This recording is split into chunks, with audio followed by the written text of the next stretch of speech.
My cheating wife, wearing a revealing dress, went out to the club, thinking she had everything under control. But when she returned home, an unexpected surprise was waiting for her. Hello, friends of Tangled Hearts.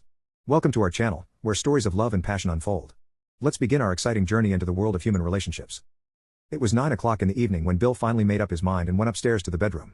Anna, his magnificent 26-year-old wife, was getting ready to go somewhere with her friends. He wasn't particularly happy when she went out with these women last Friday, but he couldn't, and didn't want to, accept it as part of a new weekly routine. She saw the expression on his face and sighed. "You're not going to sulk about this, are you?" she asked. He nodded toward the tiny dress laid out on the bed and the sensual sky blue lingerie she was wearing. She looked strikingly alluring in them. "I haven't seen these before," he said. She looked a bit embarrassed. "Well, yes, I bought them just this week." He pondered for a moment, then went to the bathroom and returned with her plain lingerie from the laundry basket. "So is this normal for a husband?" he asked, holding up an unremarkable set of bra and panties. "But you happily buy this," he pointed to the tiny sky blue bra and lace thong, barely concealing her charms, "for some men whom you've never even met before." He gazed at her intently and paused meaningfully. "Unless this is just another nighttime stroll with the girls on the prowl. Maybe you really have arranged to meet someone there, like on a date?" He tilted his head as she looked at him incredulously. "No," she exclaimed. "There's no one else. How could you even think that?" "So," he said, ignoring her question and choosing his words carefully, "when you're out with your friends, you never dance with other men, embrace them, kiss them, or allow them to get close to you. How dare you even suggest that?" Now she was angry. "I dare to suggest it because I know more about your friends than you probably realize," he replied. "One is single, 2 are divorced, and then there's you to complete the set. Do you really expect me to believe that when they're seeking casual encounters, they wouldn't try to bring you down to their level?" "How dare you judge them," she snapped. "I'm not judging them," he responded calmly. "They're free to make their own choices, as are you." She looked at him suspiciously. "So, you're telling me not to go? How can you call that a choice?" "I didn't tell you not to go out. I simply made it clear that I consider it inappropriate behavior for a married woman, and that your girlfriends are getting you into situations that will inevitably end badly for our marriage." She grew angrier. "Are you seriously suggesting that my outings with girlfriends could threaten our marriage? Don't be so damn insecure. I always come home to you. Why are you so worried?" "I'm worried because you're the most beautiful woman I know, and you go to clubs with single girls whom I don't trust. Add to that excited men and alcohol, and it's a surefire way to trouble," he continued, raising his hand to prevent her interruption. "Our marriage is already at risk because you think this," he gestured toward her near nakedness, "is something your husband should just accept without questions." "Hey, now it's too late," she retorted. "I promised to meet them at 10 o'clock, and you're trying to make me late," she continued with her makeup. He decided to make one last attempt. "You also promised to respect your husband," he remarked pointedly. "It seems you're comfortable enough ignoring that promise, or are the feelings of your friends more important to you than mine? What the hell is wrong with you? Don't you trust me?" she snapped. "I'm just going out for drinks with the girls, that's it. Now, for heaven's sake, leave me alone." He sighed deeply. "It's just that I want to trust you, but I refuse to sit at home every Friday night wondering if you'll take another step or end up accidentally flirting with some guy." "I would never do that," she protested. He interrupted her again. "Gail boasted about her exploits on social media last week. She's one of your friends, and that's precisely what she did. How much time needs to pass before you start to believe everything's fine if I never find out?" She just stared at him, at a loss for words. He continued, now more resolute. "If you want to go dancing, invite me along. If you just want to go rub elbows with strangers, then be honest, and we can end this right now." "You're just being insulting," she lashed out at him. "No, I'm being honest. I don't believe you're just a fan of dirty dancing and kisses, looking for illicit affection or worse, a quick fling. I'm willing to believe you haven't cheated with anyone, but that's the choice I'm offering you. Leave or stay, it's up to you. But remember, I have a choice too. If you leave, you can party as much as you want, but I won't be here when you come back." So here it was. He said it. He had given her every opportunity to understand his feelings, to hear his desire to mend their marriage. Now, she had a choice, him or them. "You're joking, damn it." She was as furious as he'd ever seen her in the past 4 years they had been a couple. "No," he said quietly. "If you want to dress like your friends and go out drinking and dancing with them every Friday night, that's fine. I'm just telling you that the prospect of me sitting at home waiting for you to come back one night is not how I envision my future. For now," he said, heading toward the door, "I have things to attend to. I'll be downstairs when you've made your decision." She sat in front of the mirror, pondering. She hadn't had sex, but not quite. Last week she had felt a strong temptation with a consoling guy, but that was all. She liked how men looked at her on the dance floor, it made her feel more desirable. Bill always complimented her on how she looked, but he had too, he was her husband. The guys at the club, they wanted her. They desired her. Bill sat at his laptop, filling out an online form. It was 4:10 when she came downstairs. He looked up. Was she staying or leaving? She wore high-heeled shoes, showcasing her long, slender legs, disappearing into a short, tight blue dress. He said nothing. Was she planning to leave? Accept his offer to invite her to dance, or was she intending to go dancing with her troublesome friends? She still looked indecisive. Then she spoke, "I'm leaving." We can talk tomorrow. He slowly shook his head and turned back to his computer, silently ignoring her. She stood there for a moment, unsure if he was bluffing.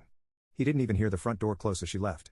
He finished filling out the form, attached the link to the email, and clicked send. Then, he went upstairs and threw some clothes into a couple of suitcases. On Monday, he would tell his boss that he had accepted the job offer in Dubai.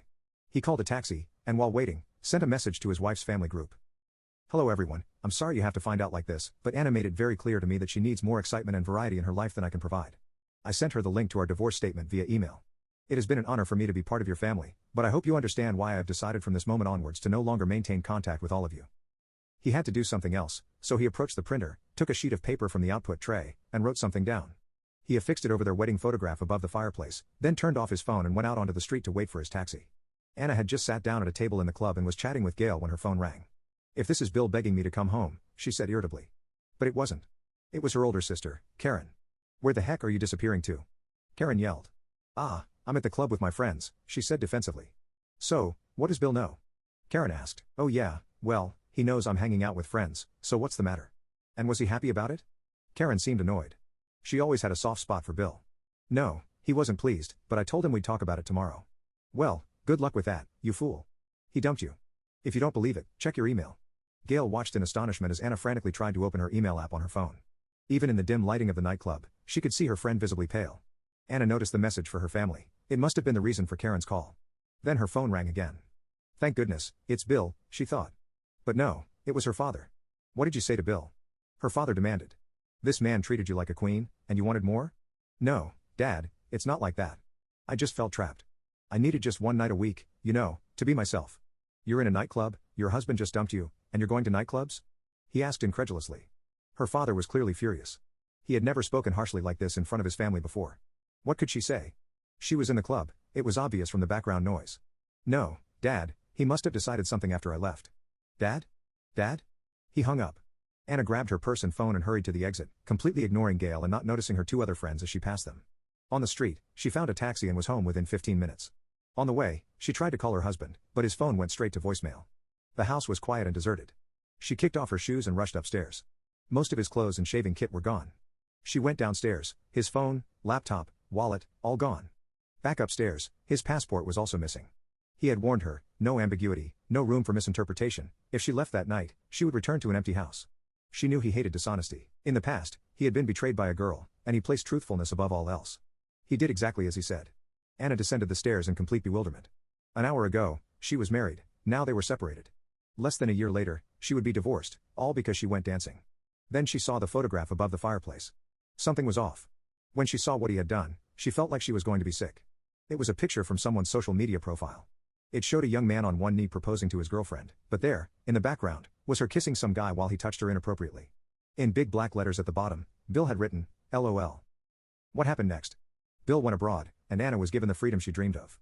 Everything that happened after that, the miscarriage, Anna's subsequent childlessness 6 months later, Bill eventually marrying a sweet and charming Australian woman he met while kayaking in Dubai, are separate stories that may or may not be written. But their story, the story of Bill and Anna, ended there. As I entered my street, I reduced my speed and drove more cautiously. The city council still hadn't fixed the dangerous pothole in the middle of the road despite my weekly phone calls and letters. Our street was located at the base of a steep hill, causing cars to enter it at an unacceptably high speed. I worried that an accident would happen one day. Obviously, this didn't warrant attention, as I never received any response other than "we are working on it." Well, perhaps I will consider voting for the opposition in the next election. With the elections approaching, I noticed a large car parked in the driveway as I returned to the house. I wondered if one of Emma's friends had come to visit. I was well acquainted with her friends, and they occasionally hung out at our place, so it wouldn't have been unusual. But the car didn't resemble anything her friends would drive. Emma and I had been dating for 4 years, and for the past year, we had been living together.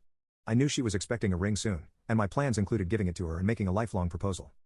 Turns out, instead of that, she was planning to give me a lifelong memory of her own. I parked in the garage and entered the house, announcing my presence. "Darling, I'm back from work." She was sitting in the living room on the couch with a man I hadn't seen before. A bad feeling crept over me, but I decided to give her a chance to explain before getting angry. "I didn't know we had a guest. Who is this, Emma?" "Welcome home, dear. Mark, this is Donovan. I think we need to talk." My suspicions were confirmed. I tried to remain calm, knowing that I wouldn't gain anything by being violent. "What is there to talk about? You both know how this looks, and I sincerely hope I'm completely wrong about it. I hope you have a wonderful explanation." "Well, you see," Emma began, "we've been dating for a long time, and I really want to marry you and grow old together. But I'd like to explore some things before we settle down forever." I don't want to reach 60 and regret everything I didn't do. So, I want to get this out of my system while I'm still young and unmarried. I've been seeing Donovan for a while now, and I don't want to continue doing it behind your back. I thought it would be fair to tell you. I want to make you an offer, so that we can all be happy. Don't you think it would be nice to open up our relationship? Open up the relationship? Seriously? What's honest about that, Emma? It's just a mess. I hope you won't take it that way. You understand that by agreeing to this, you'll have the freedom to see other women. But I trust you enough to know that you'll come back to me. I won't pretend that I like it, but for a successful relationship, both partners have to play by the same rules. I can't deny what I want for myself. Give us a chance, and you'll see how much stronger we become as a result. Even if you're not fully convinced now, I'm sure that in a few months you'll see this as just a minor, beneficial shakeup in our relationship. Do you even listen to yourself? You're not playing by the right rules, are you? You have a romance behind my back and have the audacity to pretend it's an open relationship so you don't feel guilty about it. A minor shakeup? God, you're insane. Have you always been this foolish, and I just didn't notice? Donovan started to speak. Now listen here. No, shut up. For heaven's sake, this concerns only her and me. That's enough from me. Both of you, get out of my house right now. I can't stand your presence. Emma sighed. I really hoped you wouldn't react like this, but I suspected it might be possible. I've packed a bag with a few things, and I'm going to stay with him for the next few days to give you a chance to calm down. I'm sure you'll understand what it's like for me. Get out. Seeing the anger in my eyes, Emma decided it was in her best interest to comply with my demands. She grabbed her bag and approached to kiss me, but the rage she saw in my eyes made her change her mind. They both left the house and headed to his car. I walked to the door and, trying to remain as calm as possible, said, I hope you know that we're done. I'll let you know when you can come by to pick up the rest of your things. I hope you're smart enough to ask someone else for help, as that scumbag is not allowed in my house. Emma stood near the passenger door while Donovan approached from the driver's side, facing the road. She tried to make one last plea. Darling, please don't make any decisions right now. I know you're upset, and I'm sorry to be the cause of it, but I believe that in the long run, this will make us stronger. I'll give you a few days before we talk. Her words were interrupted by the loud sound of an engine running at full throttle. We watched as a red sports car descended the hill at a speed far exceeding the limit. The deafening noise made conversation impossible, so Emma fell silent, waiting for the car to pass. I observed as the car approached and realized it was heading straight for a large pothole, too fast to notice and react in time. Diving into the pothole, the car lost control and crashed into Donovan's car, on the driver's side, the side where Donovan was standing, waiting for Emma to finish her speech. Her horrified gaze told me everything I needed to know. A smile appeared on my lips. Perhaps I will vote for the current mayor after all. As we conclude our journey into the world of human relationships, please remember to subscribe, like, and share our content. Thank you for your support, and we look forward to seeing you in the next story.